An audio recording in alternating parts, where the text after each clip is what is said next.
Iniciando mais um programa Conexão Política, e hoje eu recebo aqui ao meu lado os irmãos Queiroz, Mário Queiroz e Emanuel Queiroz.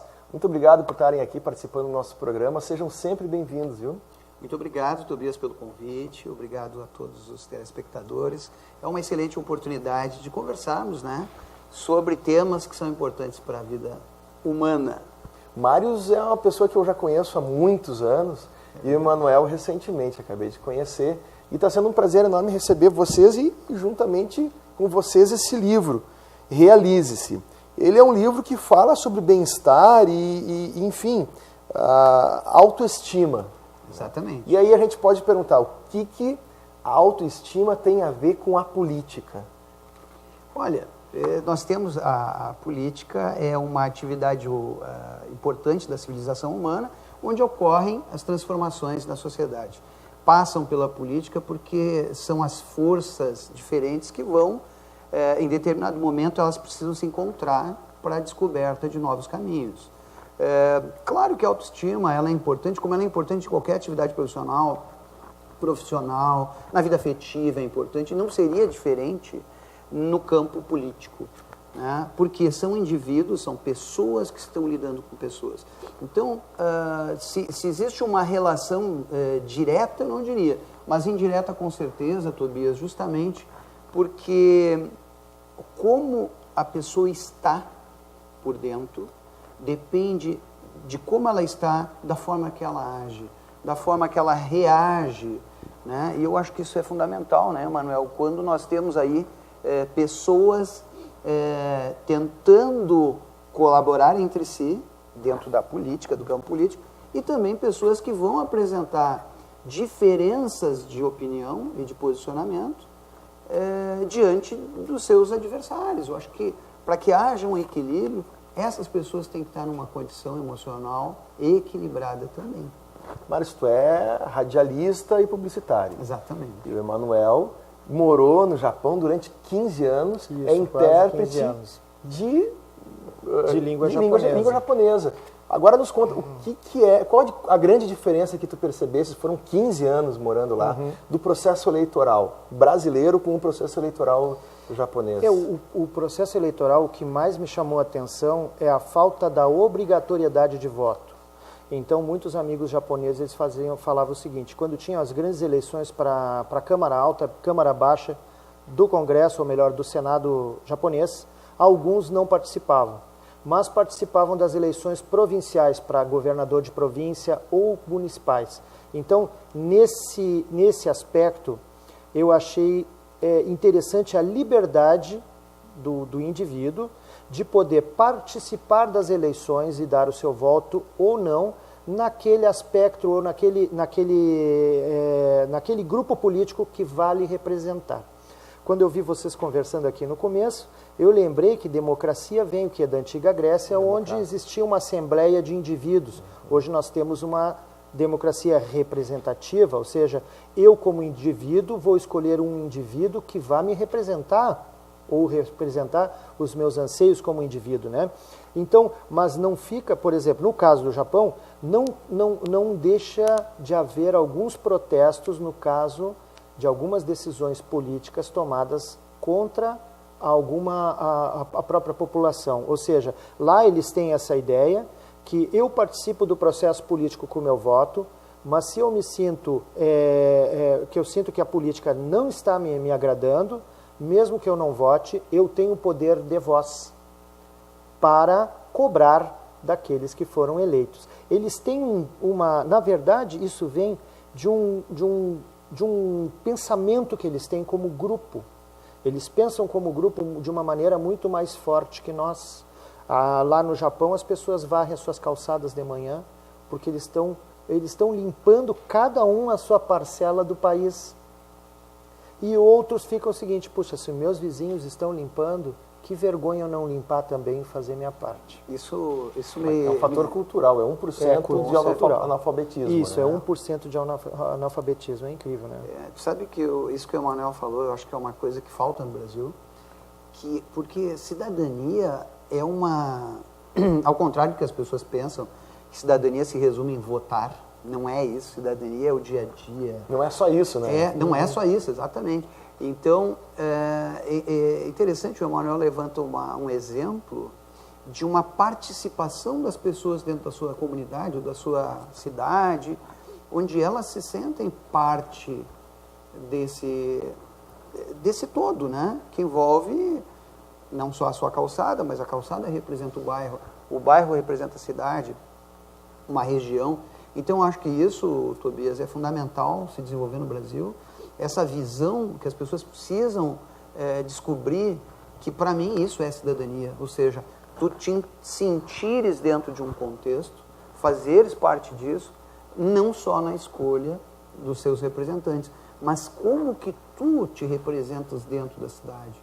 Né? Essa questão que às vezes eu penso assim que nós brasileiros, ainda a gente está avançando, né? Crescendo bastante como sociedade, mas principalmente isso, nos enxergarmos dentro dos processos como parte do processo.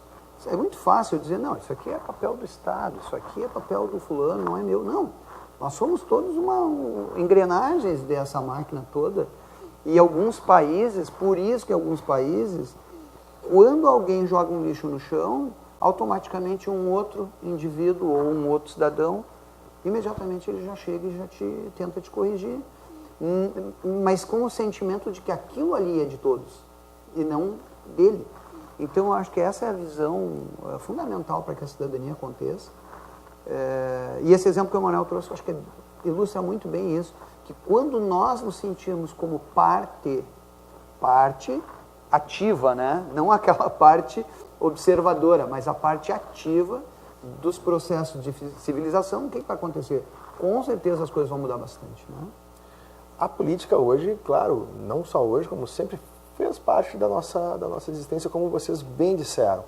Mas o indivíduo, como tu também bem disseste, ele é parte fundamental para sedimentar o processo democrático. Vocês entendem que o processo democrático ele hoje está ameaçado de alguma forma? A democracia, eu não vejo ameaças à democracia.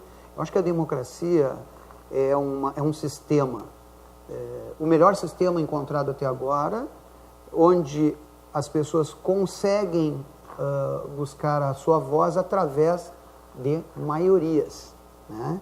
O que acontece com relação à democracia?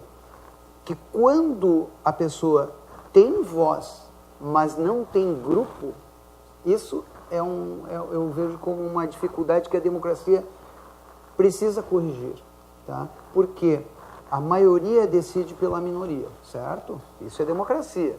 Agora, como é que fica, então, aquela pessoa que, por alguma razão, a sua liberdade fica ameaçada ou comprometida? Então, eu não conheço esse mecanismo, mas eu acho que é muito importante que toda a democracia não esqueça do indivíduo, porque dentro de um espaço pode ter uma ou duas pessoas que são minoria, mas que também precisam ser respeitadas. Eu não vejo ameaça à democracia. Eu vejo que a democracia é um processo constante, contínuo, que vai se aperfeiçoando, né?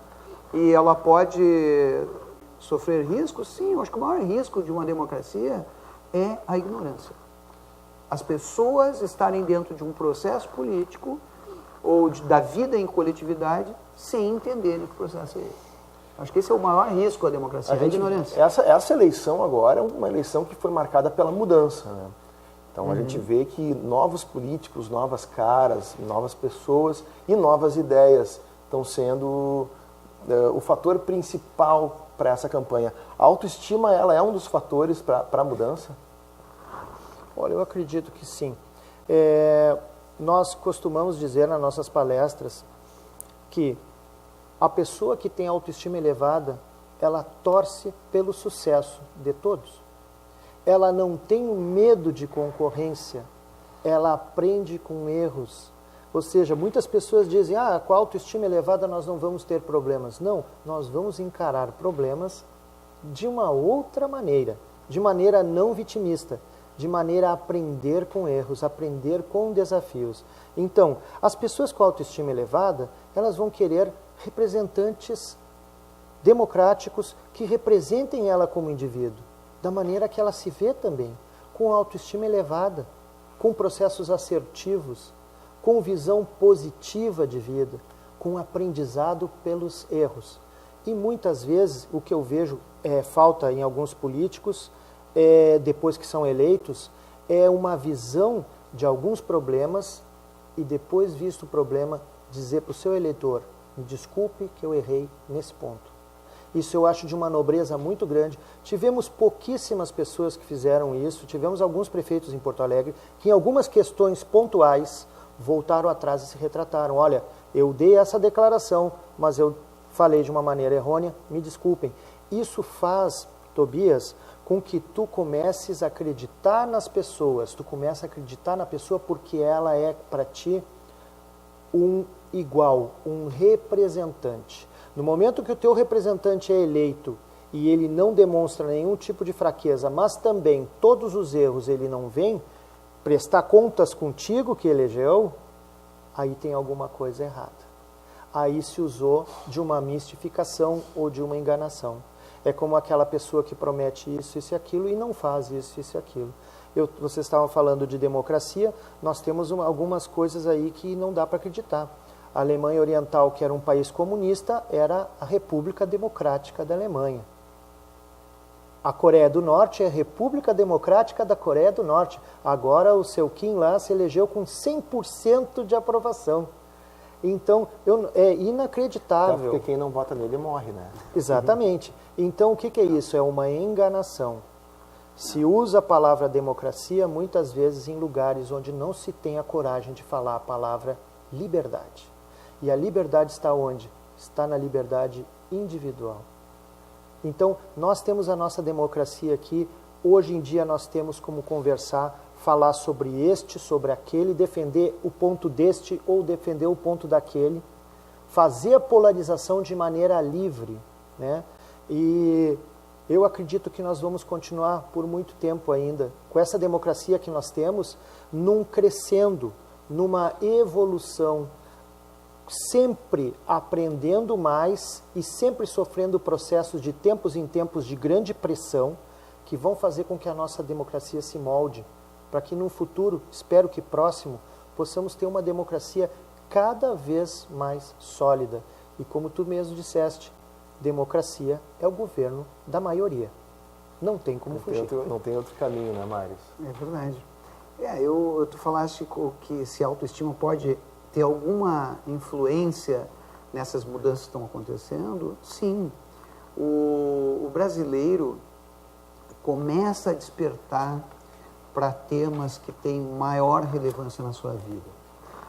Infelizmente, esses processos geralmente ocorrem quando as coisas não vão bem, né? É que nem quando a gente está saudável, a gente nunca lembra como é que é estar de cama numa febre, num resfriado mais forte. A gente lembra como é o processo quando a gente entra nele. E aí que a gente lembra como era bom estarmos saudáveis, sem febre, sem dor no corpo. Então, é parte do aprendizado humano, e na política não seria diferente. Quando as coisas não vão bem, nós nos sentimos, de alguma forma, obrigados a fazermos algo. Seja escolhendo melhor quem vai nos representar, pesquisando melhor sobre quem são essas pessoas, esses partidos, essas lideranças, e principalmente, Tobias, qual é o histórico dessas lideranças ou dessas agremiações, porque a partir disso se fala que o brasileiro tem memória curta. Na verdade, é possível que tenha memória curta para algumas coisas. Nós somos seletivos no uso da nossa inteligência. O que acontece? Algumas pessoas são seletivas para determinados temas, por exemplo, o esporte, o futebol. As pessoas sabem tudo sobre o tema de futebol, com uma certa profundidade de datas, de eventos que muita gente não lembra, as pessoas lembram.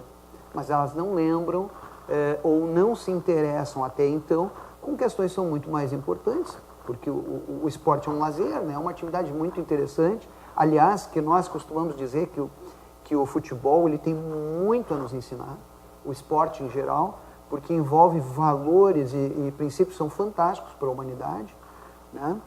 para o desenvolvimento das pessoas, mas as pessoas olham com outro viés, né? Com um viés só competitivo e esquecem tudo que envolve o esporte, que é maravilhoso, é lindo. Mas voltando à questão da política, acredito sim que o brasileiro começa a ter um novo olhar sobre a política. Isso é bom para a democracia, isso é bom para o debate de ideias, porque sempre que existe uma só ideia, a gente não vai ter oportunidade de melhorá-la, né? Sem que haja contraponto, sem que haja crítica, que é importante, mas tudo dentro da nossa capacidade civilizada de agir, né? Nós podemos ter discordâncias, divergências, mas se nós tivermos sempre um viés construtivo, que aliás é o que a gente defende no livro, no nosso trabalho, que as pessoas busquem construir. O que eu posso ajudar, de que forma eu posso ajudar para se construir algo, né? Mesmo que diante da necessidade de alguma desconstrução, a desconstrução precisa ser substituída por algo, seja uma ideia, seja um grupo, enfim. Eu acho que esse revezamento, se fala muito que a democracia tem a ver com revezamento de poder, a possibilidade de vários elementos da sociedade mostrarem o que eles têm de melhor. É isso que a gente espera, na verdade, né? Quais são os métodos para uma pessoa poder ter autoestima? Especialmente dos métodos que vocês adotaram para fazer o livro, para, enfim, escrever o livro Realize-se. Eu queria só fazer uma observação. Assim, todos os seres humanos têm autoestima, tá? Então, a pessoa, na verdade... Mesmo quem tem depressão? Mesmo. O que acontece é o seguinte, todo ser humano tem autoestima. Não existe um ser humano sem. Ou seja, com a ausência... Tem a ver alguma coisa com o ego? Na verdade é o seguinte, esse campo já é um campo mais psicológico, mas só para concluir essa afirmação. O que acontece? A autoestima é o sentimento que tu tens sobre ti mesmo, tá? Então todos nós, em um grau ou outro, temos essa visão, tá? O que ocorre é que, no caso da depressão, por exemplo, os níveis da autoestima dessa pessoa estão tão baixos que ela perde o seu amor próprio, ela perde a valorização que ela se dá. O que acontece com relação ao nosso trabalho? Nós criamos um método. Esse método consiste em 4 ações, onde uma pessoa mais simples, a pessoa com a mais alta formação de conhecimento pode fazer. Desculpa te interromper, simplicidade. E concordando com isso que tu está falando, eu li o teu livro, que eu já tenho lá quando fosse me visitar. Eu li o livro e ele tem uma fluidez, uma facilidade de leitura, não é aquele livro denso, chato de ler. Ele é bem ilustrado, então também é metodologicamente bastante leve. Então isso é uma coisa que facilita bastante a comunicação, né? Para a pessoa ler o livro e entender o que está querendo ser dito, que é um assunto absolutamente complexo, né? E nós pensávamos, né, Manuel, antes da criação do livro, foi pensado exatamente nisso. Primeiro nós entendíamos que esse conteúdo precisava ir para um livro, tá? Esse é o conteúdo da nossa palestra e é o que nós ensinamos já há 4 anos as pessoas para adotarem esse método, que é um método prático. O que acontece? Nós pensávamos o seguinte, olha, vamos escrever algo com uma linguagem que qualquer pessoa possa compreender com facilidade, essa fluidez que tu disseste, ela realmente foi pensada dessa forma, e nós alcançamos esse objetivo, e até a gente fala brincando, esse livro foi feito para quem não gosta de ler. É interessante, né? Eu gostaria de só pensar um assunto que o Tobias trouxe, que é o seguinte, que é o assunto da depressão. A nossa formação não nos permite trabalhar com esse quadro, que é um quadro patológico. A pessoa que está em depressão, ela necessita de uma ajuda médica. Então, tivemos uma celeuma, uma grande emissora aqui do Brasil, fez numa das suas novelas, apresentou um personagem que era coach e começou a tratar uma pessoa com depressão usando métodos de coaching. Isso trouxe um problema muito grave para a profissão de coaching, né, para os coaches, né? Então eu gostaria de deixar, né, aqui esse aviso, né, para você que está assistindo, a pessoa que tem depressão, seu amigo está com depressão, você acha que está com depressão, procure um médico, procure um psicólogo, procure um psiquiatra. ande atrás de tratamento com as pessoas abalizadas para tratar dessa patologia. Né? Os coaches, pessoas como nós e nossos colegas, nós podemos lhe ajudar na prevenção. A pessoa que tem autoestima elevada, que sabe o que faz na vida, é mais difícil entrar em um quadro depressivo. Agora, você já está com esse quadro depressivo, precisa arranjar um tratamento especializado da área da medicina, né? Isso aí, muitas vezes nós vamos em alguns lugares, Tobias, ou então damos uma entrevista, alguém nos pergunta sobre tratamento de depressão, e então isso não é da nossa alçada. E no caso do livro, o Mários aqui vai lembrar, nós estivemos uma vez num local que pessoas com mais de 70 anos estavam ganhando diploma de alfabetização. Nós ficamos profundamente emocionados. E naquele dia eu acho que eu disse para o Mários, se nós formos fazer um livro, nós temos que fazer um livro que a pessoa que recém se alfabetizou consiga ler também. Ler, compreender. E tu disseste que existe uma complexidade. Ele é um... E eu acho que é o grande segredo do nosso trabalho e do nosso livro. Foi a simplificação de um tema complexo. São 4 ações, né, Manuel? Sim. Então, nós poderíamos comentar assim por cima. Claro. A gente ainda tem uns 5 minutos de programa, então acho que dá para a gente falar um pouco disso. Então, essas 4 ações são 4 ações simples e diárias que tu vai elevando a tua autoestima e também vai fazendo a manutenção dela. A primeira é começar a ter bons pensamentos, começar a programar os seus pensamentos positivos. Nós, na nossa vida inteira, Tobias, nós temos várias ideias que nós vamos adotando sem critério. E aí essas ideias sem critério, elas começam a se tornar verdade para nós. O ser humano, ele sempre vive aquilo que ele acredita que ele é. E muitas vezes uma informação que vem do passado, por exemplo, alguém na tua juventude diz, Tobias, tu não vai ser ninguém na vida. Tu pega essa ideia e tu começa a acreditar nisso. E aí tu não estaria aqui na frente dos refletores. Alguém, em algum momento da tua vida, tu adotou uma ideia e disse assim, eu vou ser um comunicador, eu vou ser um jornalista, eu vou estar na frente das câmeras, eu vou trazer informação para as pessoas. Acreditando nessa ideia, tu começa a agir. Então nós acreditamos que a pessoa começa a ter qualidade das ideias e muita gente pergunta, tá, Emanuel, e como é que eu vou saber se uma ideia é boa para mim ou não? Pergunte para você mesmo, essa ideia me ajuda em alguma coisa? Ela me positiva? Ela presta para algo para mim? E aí nós temos como fazer um filtro. Ideias negativas, elas são para ser exterminadas, tu não pode reciclar ela e deixar num canto. Ela começa a ocupar espaço. Então tu troca elas. Por exemplo, um exemplo que a gente diz em palestra é o seguinte, se eu acho assim, eu não sou bonito, eu posso trocar e dizer, eu sou simpático. Né? Ação número 2. A partir do momento que tu começas a fazer esse filtro, conforme o Manuel disse, e começa a existir a partir daí uma espécie de uma atenção maior com os pensamentos, tu começas a identificar com mais facilidade os pensamentos que ajudam ou não. Agora chega um momento que é necessário que as pessoas comecem a se comportar fisicamente de acordo com essas novas ideias.